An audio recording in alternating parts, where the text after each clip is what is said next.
Mazii, Mone't, and I'm here to give you guys a recap of Love and Hip Hop Season 8 for Atlanta.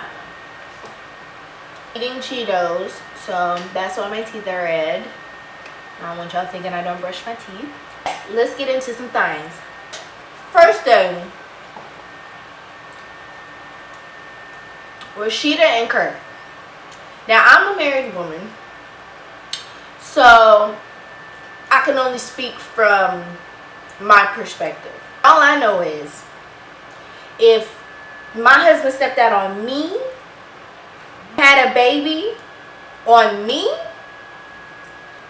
yeah, that would have been over. A couple seasons ago, I went over like Rashida's relationship, like just everything they had filmed, like all the way back. It was like a 30-minute video of Rashida and Kirk's relationship that they had on film. Really hoping that this is just for TV, because if I just couldn't like fathom how he was treating her. Like, she was pregnant, okay, and he was treating her like, why? You know she's pregnant. Why would you put her through that? Like, you don't put pregnant women through that. Like, you can cause a miscarriage. You can cause all kinds of stuff. Like, don't cause that type of issue with your wife. And then he was acting like he could go mess with whoever. And it's like, she can't go mess with whoever because she's pregnant. So how's that fair?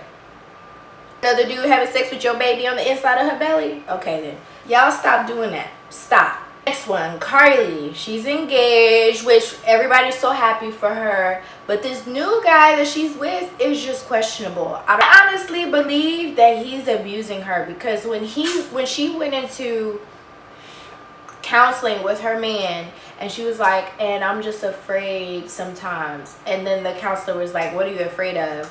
And like, when she just got quiet, like, in my past, I've been in abusive relationships, and I know there was a time where I couldn't express myself and I couldn't like explain it, especially like when you're still in the relationship, you know what I'm saying? So it's kind of like, I understand where she's coming from, because it's like, we've seen her journey like since season 1. I've been watching since season 1. We've been watching Carly trying to figure it out, relationship after relationship, and she finally got someone who really loves her, who really wants to be in a relationship with her, who really wants to marry her. But it's like, are you controlling her? Are you abusing her? Like, what are you doing to her? Because she's losing herself, and it should never get to that point in a relationship where you're losing yourself completely. A few things, I understand where he's coming from with that, because being a married woman, I'm also a music artist, so sometimes my career causes me to have to be out at a certain amount of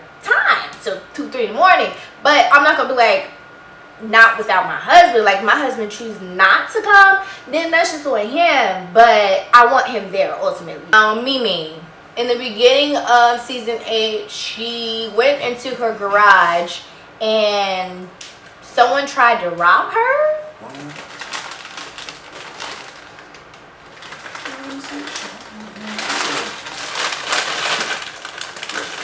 Now her ex-man, Stevie, as Jocelyn would say, I think Mimi is jealous of Faith. I really do. And I understand, because you had a baby by this man. He never married you. So I can understand how she could feel salty about that. Honestly, with the whole Stevie and Faith Evans situation, We ain't even talking about how Stevie jealous of the Stop. other girl. Keep beating him in basketball. No, And Akeem. he still ain't lived that up. Stop. I could have whooped ass, but I was just trying to. Come over here, sit down, since you want to be a part of it. Well, guys, it looks like my husband's going to be a part of it, since he wants to be a part of it. We'll have rules to this. When I speak, let me speak. And when you want to say something, you can say something, okay? We now return to your regular programming. As far as Stevie and Faith, their relationship is a little off to me. I don't know about it. Faith is like, that's like Biggie's ex-wife. Like, Biggie was so respected, and like, his wife. that's what I just said. Biggie was, baby. Boy, if you don't get Biggie was so respected, and like for her to like go from Biggie to Stevie, like I don't know if it's the producers that made Stevie look like a joke, because I know like reality shows really do that to people. They make people look like a joke, you know. So I don't know if that's the situation, but the Faith Evans and Stevie situation, that I don't know about that. What I heard, when you already up at the top with somebody like Biggie, where you gonna go?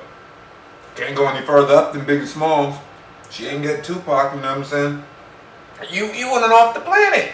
You gotta come back down. But truth be told, she was spending so much time in the studio with that brother Stevie, you know, doing all that producing when she was trying to make her comeback and whatnot. And that's what it is. You can take any woman, and she don't gotta like the dude, right? But you put her around this guy enough time, and you know this man is smooth with the words. He's buying stuff, he's flaunting around, you know what I'm saying? And eventually something's gonna happen, no matter how ugly a motherfucker is. Next up, we have Spice. This season, she decides to bleach her skin, or to pretend like she was bleaching her skin to get the attention of people. And how do I feel about that? I understand where she was coming from as far as like light skin versus dark skin. And the reason why I understand where she was coming from is because you know how like black people, our skin gets darker during the summer and we get really light during the winter. Well, I'm one of those people. I get really dark during the summer and I get really light during the winter. Like I've had people tell me like, you look completely different like in the winter than you do during the summer. I can honestly tell the difference on how I'm being treated. Like seriously, during the summer when I was younger, I felt like I would get treated so bad. And it made me feel like I didn't want to be darker. Like I remember feeling like that. So being a grown woman now, I can still see how it kind of messed me up. But nowadays, I can tell like Black Power's coming, Black Girl Magic, like all these movements have really helped me with being more confident in being a black woman and just accepting myself for who I am. And I'm like trying to get rid of using so many filters and not trying to lighten it up or do anything like that. I've just gotten a lot better with just accepting me for who I am and just knowing that I'm beautiful regardless of what I do to my skin or what color my skin is. This is a bit different for me because being light skinned and then growing up, you know what I'm saying, it was always because my brothers and my sister is darker than me, so I would always get made fun of for being so light, you know what I'm saying? So I guess she's saying it on the flip side where society seems like it wants more of a light aspect. But if you look at what's in now, even if you go into your Marvel movies or even if you go into your Tyler Perry and your Medeas, your Morris Chestnuts, you know what I'm saying? Your darker people are in. Your Idris Elba, you know what I'm saying? Your Chadwick Boseman, you know what I'm saying? So like Africa is in. So I've always seen it on the flip side, you know what I'm saying? Being really light myself, getting made fun of, or people telling me, oh, we want the chocolate, the tall, dark, and handsome, you know, tall, black, and strong, you know what I'm saying? So I get that, and it took a lot for me to be confident in myself, just to realize like whether, you know, Kid and Play, like we light-skinned people, we come in waves, you know what I'm saying? It was Kid and Play, you know what I'm saying? And then Barack Obama came in, then he left away, and you know what I'm saying? Now it's kind of hit or miss, you know what I'm saying? But you just gotta be and stay true to yourself. Don't bleach yourself. Just be happy that you're black, and just know that this all comes from the Willie Lynch laws. This is kind of what the system has tried to do to us. This is why we the only people that'll sit here and go, I hate dark people, I hate light people. Like, come on, man, it's 2019. We gotta get over this nonsense. You know what I'm saying?